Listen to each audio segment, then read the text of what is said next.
un verset du Srimad Bhagavatam, 11e chapitre, 32e verset, premier chant. Om Namo Bhagavate Vasudevaya. Om Namo Bhagavate Vasudevaya. Om Namo Bhagavate Vasudevaya. Om Namo Bhagavate Vasudevaya. Om Namo Bhagavate Vasudevaya. Om Namo Bhagavate Vasudevaya. Panyam patim propsyam grahanupagatam.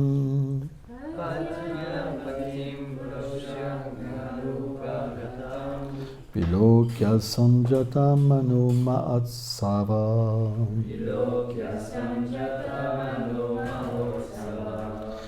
Utashtum harap sahasasanatsayat.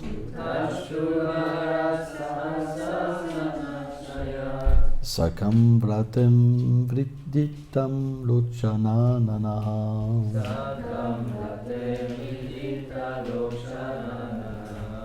Traduction. En voyant de loin leur mari arriver après une longue absence, les reines devinrent submergées de joie. Laissant leur pénitence, leurs pensées, liées à la séparation pendant son absence. Elles quittèrent rapidement leur siège.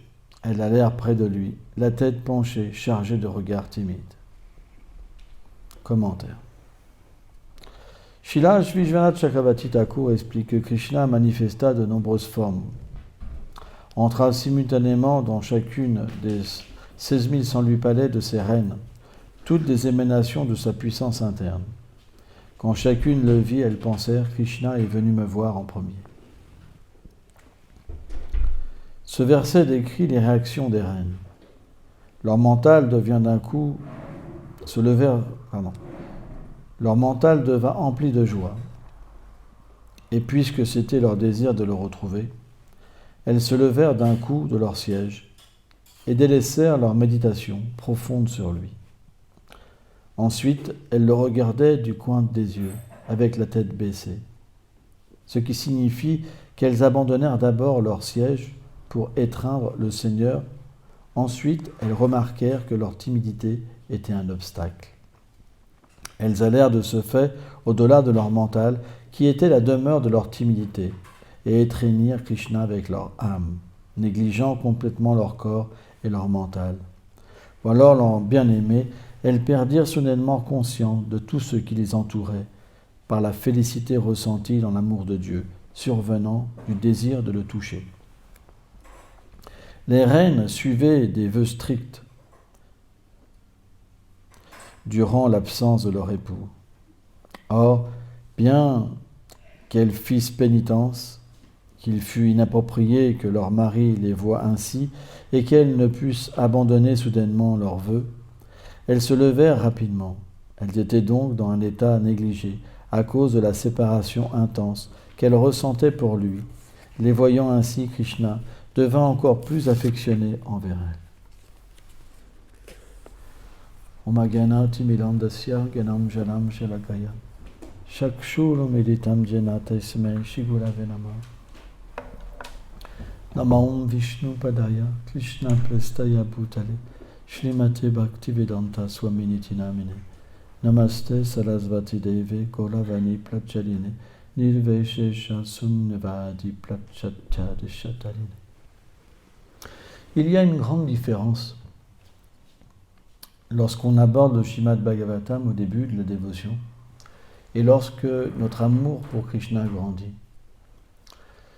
Lorsque nous apprenons le Srimad Bhagavatam au début, nous lisons des lettres, des phrases, et nous faisons preuve d'imagination par rapport à ce que nous avons expérimenté dans ce monde pour avoir une projection sur le chef-d'œuvre du Srimad Bhagavatam. Parce que nous n'avons pas d'autre moyen que notre expérience dans ce monde pour avoir une sorte d'expérience. Et ce qu'il y a d'incroyable, c'est que Krishna, même avec cette imagination, il peut réciproquer avec nous. La différence, c'est que plus nous allons avancer, et plus le Bhagavatam va se manifester dans notre cœur. Et on va ressentir les émotions des reines, on va ressentir les émotions de Krishna, et on va pouvoir graduellement entrer dans les divertissements du Seigneur. C'est ça la différence entre le Nitya Dharma et le Nimitika Dharma. Nimitika Dharma, c'est la religion qui est donnée par le Seigneur pour les êtres qui n'ont pas la qualification de le comprendre et de s'abandonner à lui.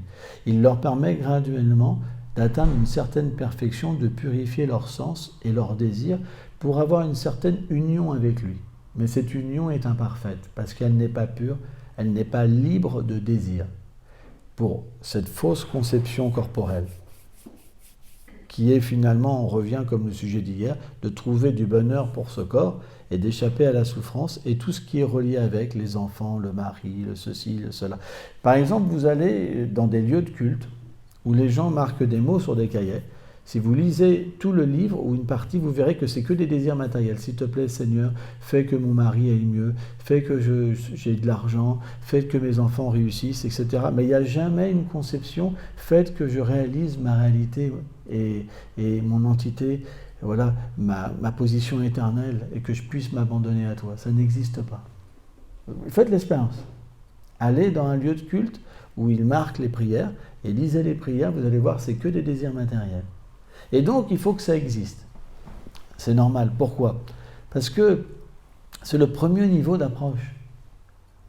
Quand la foi s'éveille, en rapport avec le corps, on prie pour le corps. Parce qu'on n'a pas de possibilité d'avoir une relation avec Dieu. Dieu est loin. Il est très loin. Il est juste là pour nous donner du bonheur et enlever le malheur. Mais ce n'est pas ça la fonction de l'âme. La fonction de l'âme, c'est d'être très proche du Seigneur et recevoir ses sentiments. Comprendre qu'il a besoin de nous. Vous comprenez, c'est une relation d'amour. Amour, ça veut dire intimité. De la même manière que vous pouvez prendre quelqu'un et apaiser ses peines, le Seigneur est tellement merveilleux qu'il peut même avoir des peines pour que vous puissiez l'aimer. Et c'est ça qui est inconcevable. Donc le Bhagavatam est une véritable révolution. C'est pour ça que c'est le livre par excellence pour les Paramahamsa, les plus parfaits des êtres. Parce que dès que vous vous absorbez dans le Bhagavatam et que vous avez une certaine pureté, ça apparaît en vous. Vous voyez directement ce qui se passe. Vous pouvez tout ressentir à travers la miséricorde de la Guru Parampara, de la filiation spirituelle. Et c'est extraordinaire. C'est pourquoi l'expérience qu'on a au début, elle est toute petite. Et si on continue, elle devient de plus en plus grande, et elle nous amène à nous réaliser spirituellement. C'est pourquoi les 12 chants du Srimad Bhagavatam sont comme un éveil de la conscience. Elles représentent différentes parties du corps du Seigneur suprême. Elles sont un éveil de la conscience. Et dans la théorie, si on approche le Bhagavatam avec des sentiments purs, avec une attitude pure, on devient une âme réalisée lorsqu'on arrive à la fin. Et on entre dans les divertissements du Seigneur suprême. Ça, c'est un parfait disciple. C'est quelqu'un qui a foi. Mais ça veut dire véritablement que le Bhagavatam va nous permettre d'avoir une foi qui dépasse toutes les conceptions. Imaginez, le Seigneur est dans le cœur même de l'âme. Il vous accompagne au plus profond de vous-même. Il est caché en ce moment. Mais pourtant, un pur dévot, il peut parler avec le Seigneur suprême. Il peut le voir directement. Donc c'est juste un sentiment d'amour. Quand il n'y a pas d'amour, le Seigneur reste loin. Voyez comment nous-mêmes nous fonctionnons.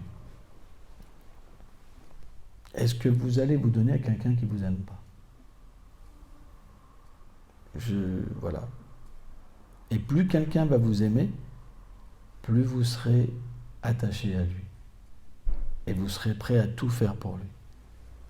Même à braver la mort. Vrai ou pas ?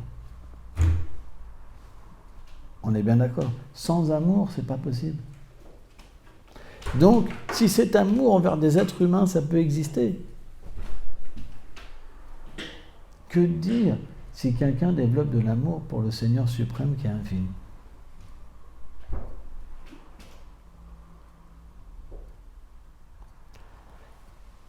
Il y a des exemples tellement merveilleux, des descriptions du Seigneur qui sont tellement merveilleuses. Là, avant de parler d'un autre sujet, on devrait vraiment méditer sur l'attitude des reines. En fait, la psychologie matérielle existe et la psychologie spirituelle existe. Le monde matériel n'est qu'un reflet perverti de la réalité. Tout ce qui existe dans le monde du Seigneur suprême existe dans ce monde matériel, pas complètement tout, une petite partie infime, mais dans le pervers. Ça veut dire qu'il n'y a plus de connexion avec le Seigneur suprême. Ça se manifeste d'une manière pervertie. C'est plus la fonction originelle de l'âme. Mais cette fonction, elle existe déconnectée de la vérité. Donc, on voit que, par exemple, la nature féminine, elle a le pouvoir de fasciner les hommes. Quand une femme a vraiment des qualités féminines, elle peut fasciner tous les hommes. La chasteté d'une femme, c'est tellement puissant. Moi, je me rappelle, une fois j'étais en Inde, j'étais à Varshan, et de Varshan, on avait pris un tempo. Donc c'est un véhicule comme un énorme Vespa avec une coque, on monte à 30 là-dedans, sur le toit, partout. Et donc on allait à Govardhan comme ça. Et puis ça fait beaucoup de bruit à tempo.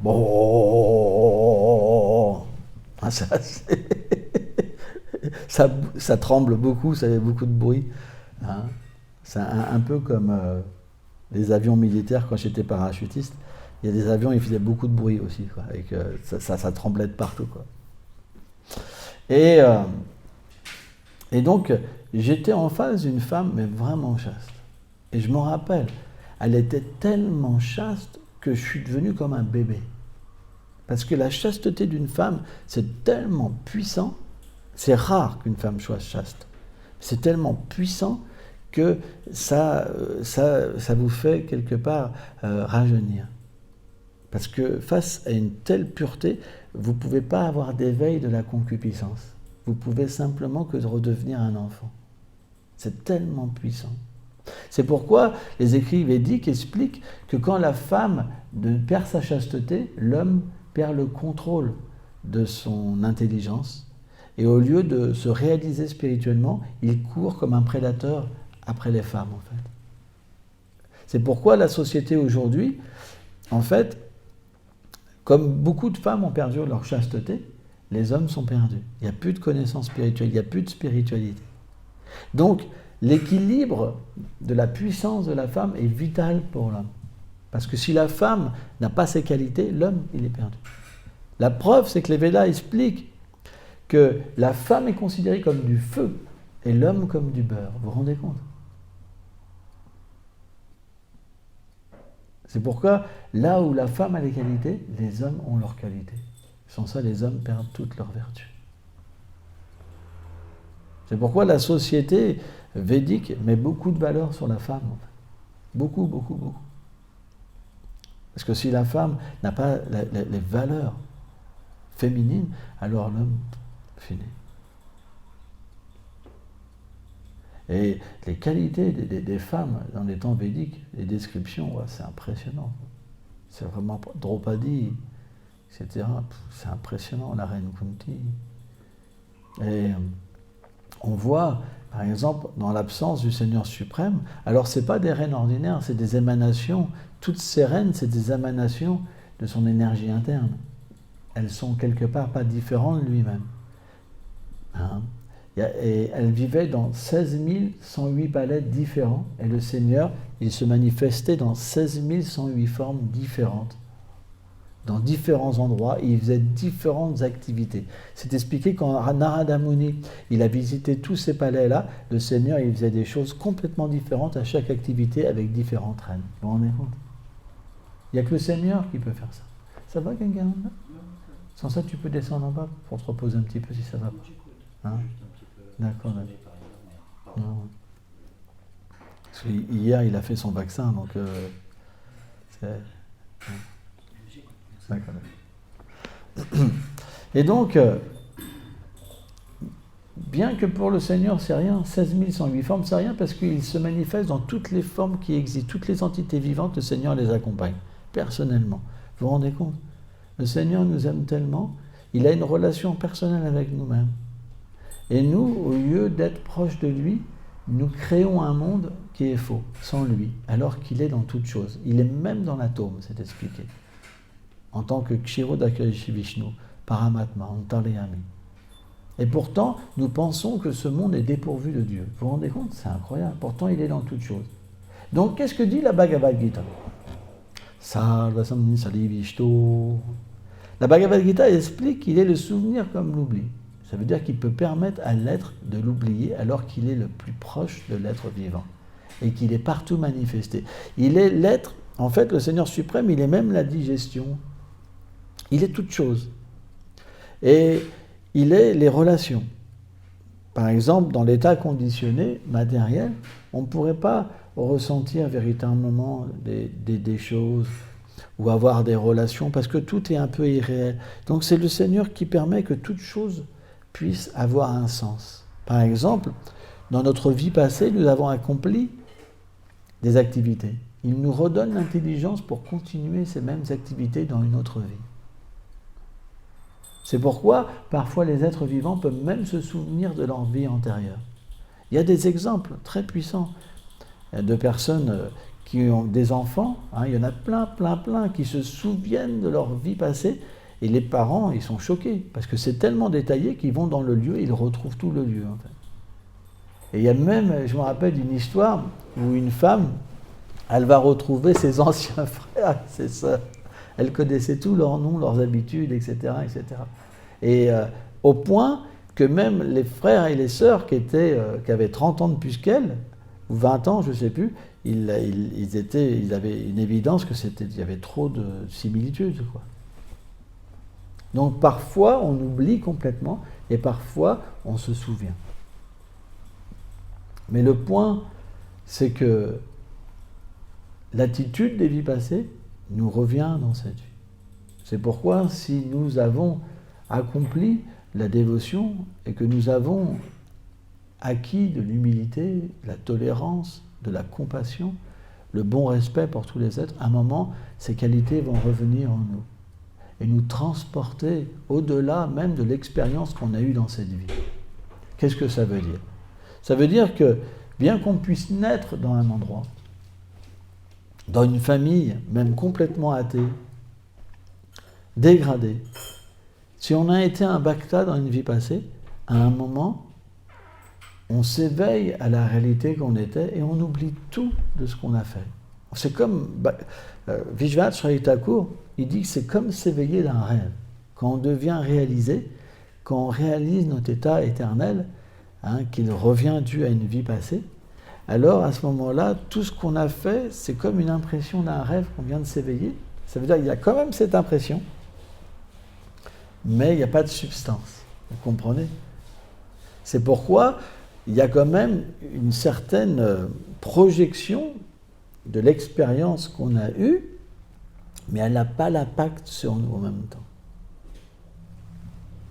Alors c'est difficile à comprendre.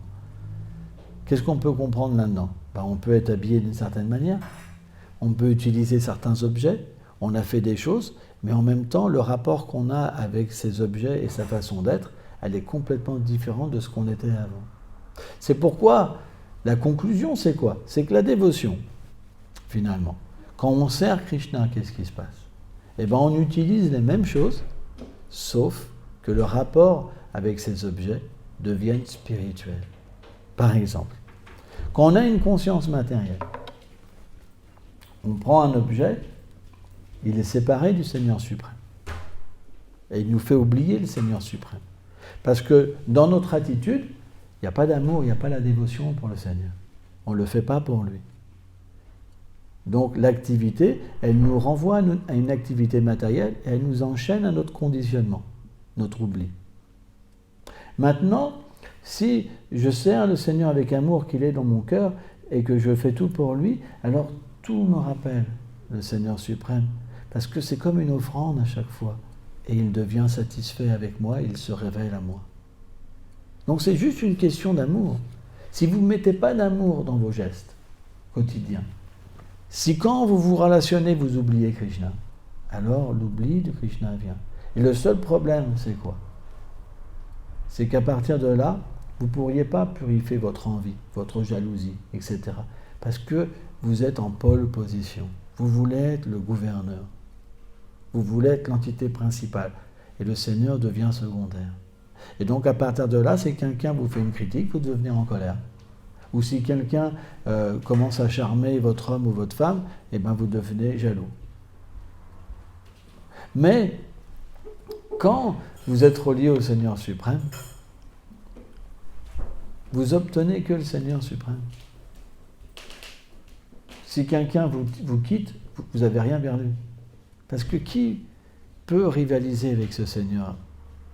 Il est toute chose. Il est toutes les attitudes de tous les êtres. Il est toute la beauté, toute l'intelligence.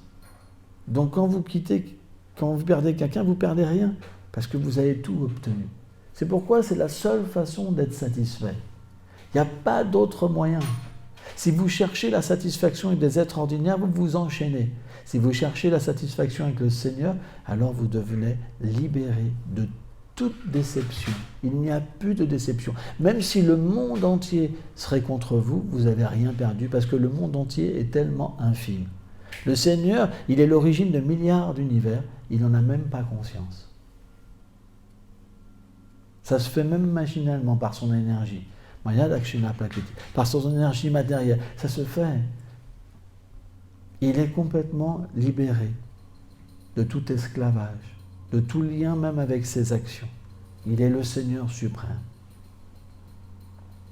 Et ça, ce Seigneur-là, Narayana, un jour Narada Muni est venu le voir. Et il a commencé à parler des gloires de Goloka à Narada Muni. Donc, pour situer, au-delà des univers matériels, qui reposent sous l'océan Karana ou Yama Vishnu, là on voit la peinture par exemple, dans le plafond. Il y a certaines planètes comme Shivaloka par exemple, le Brahmajyoti, qui entourent le monde spirituel. Et le monde spirituel, il y a des nombres incalculables de planètes. Et chaque planète est beaucoup plus grande que, on pourrait dire même les univers réunis, quoi. C'est immense.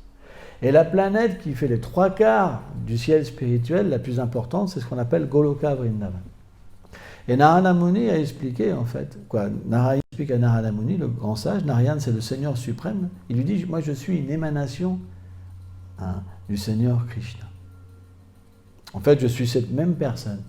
Mais je suis une émanation. Comme Goloka Vrindavan, mes planètes Vaikuntha sont une émanation de Goloka Vrindavan. Tu devrais y aller et voir mes gloires. Et quand en fait Narada Muni est arrivé à Goloka Vrindavan, il a vu le Seigneur Golahari, le Seigneur Chaitanya. Et à sa droite, il y avait Radha et à sa gauche, il y avait Rukmini.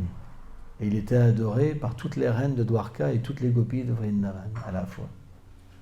Et en fait, quand il a vu Golahari, il était complètement sidéré par la beauté du Seigneur suprême. Il se disait en lui-même, jamais j'ai vu une forme aussi belle, jamais j'ai vu une forme aussi belle. Il était complètement en extase. Et le Seigneur donc s'est levé et l'a étreint. Et donc, c'est expliqué que, pour faire court, on n'a pas beaucoup de temps, que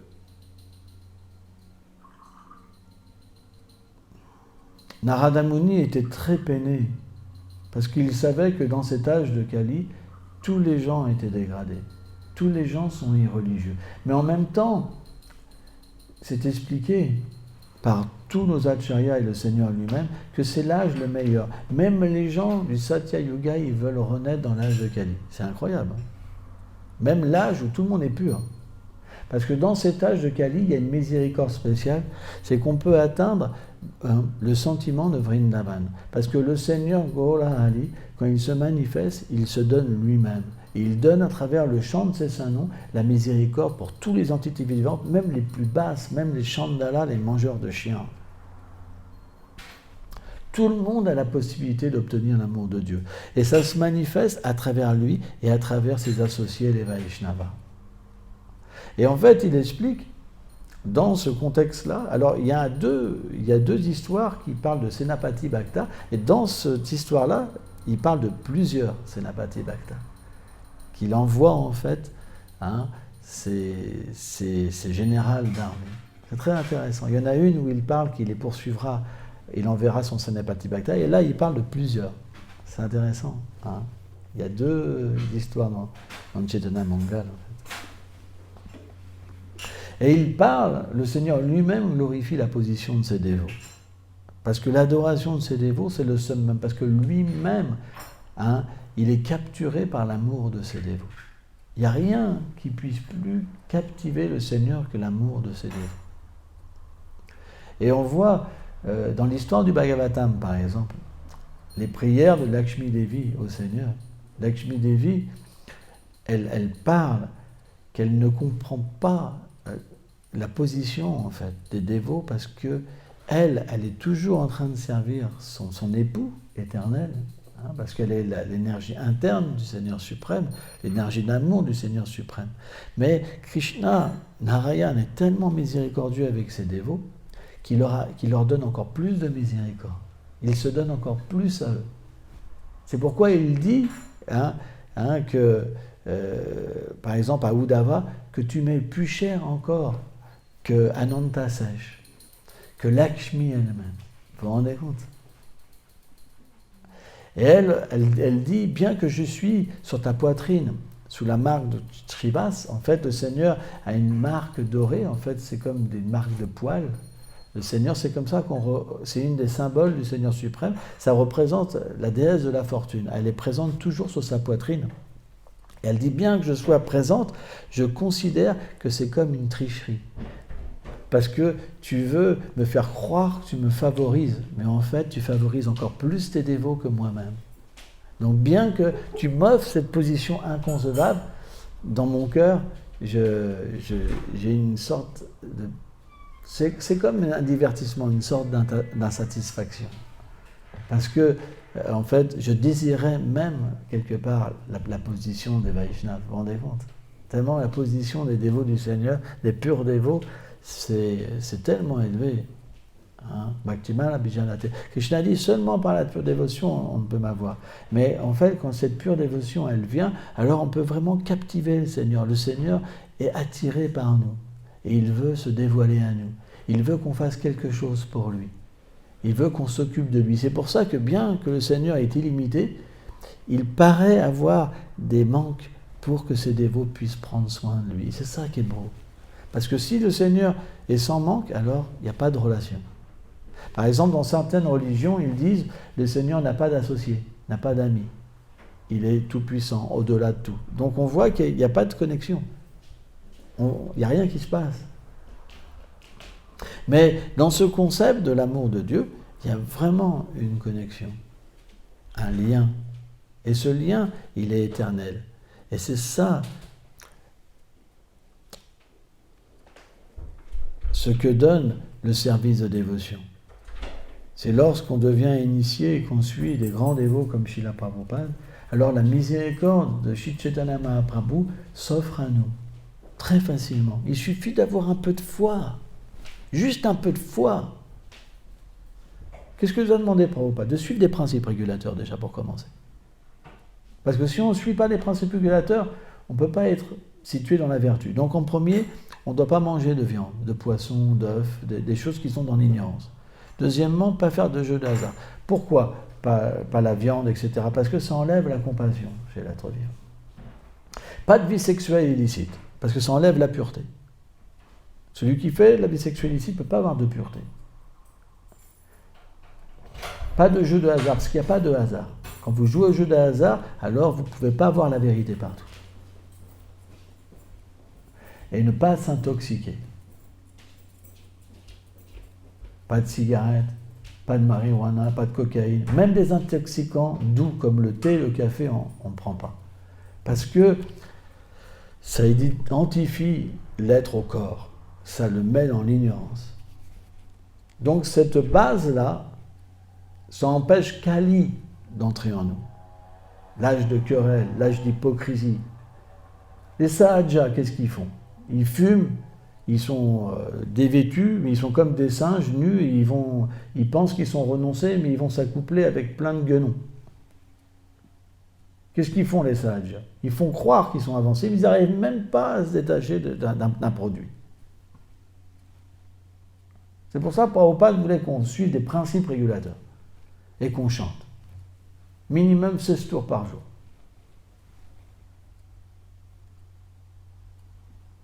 Et Prabhupada initiait personne au début pour que ça commence. Mais après, il fallait au moins suivre 4 principes régulateurs et 16 tours. Au moins cette base pour pouvoir progresser. Donc on peut comprendre que si on suit certains principes et qu'on chante un certain nombre de tours, on plaît au Vaishnava. Et à ce moment-là, on reçoit leur miséricorde. Et leur miséricorde, ça veut dire quoi? L'expérience après de Krishna. Mais il faut au moins la base. Prabhupada revenait beaucoup là-dessus. On écoute les classes de Prabhupada, il revient beaucoup sur les principes régulateurs, par exemple. Beaucoup.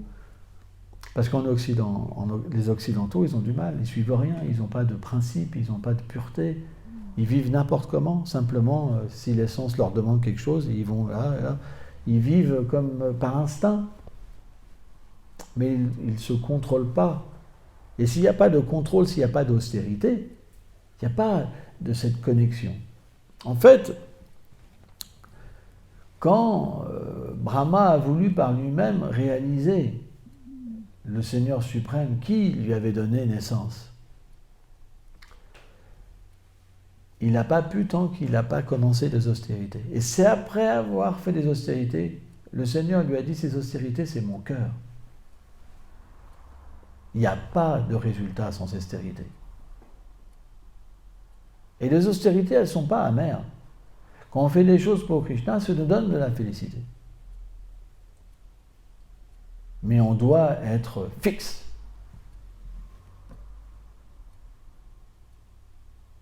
Un jour, Bodhayan Maharaj, il avait dit à Yashodhara, il dit, même si je donnais 1 million, une montagne d'or à Yashodhara, il ne fumerait pas une cigarette.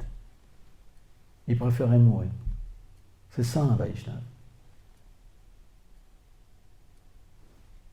Il a fait des vœux, il les garde. Même s'il y a une faiblesse, c'est pas grave. On continue. On se bat. Et cette bataille, c'est notre liberté. On va devenir libre à un moment. Ça ne sera plus une bataille, ça sera naturel. Et l'amour viendra à la place de l'austérité. L'austérité va se transformer en amour graduellement. Mais c'est important. C'est les enseignements de Prabhupada. Lisez les livres de Prabhupada, vous verrez. Merci beaucoup.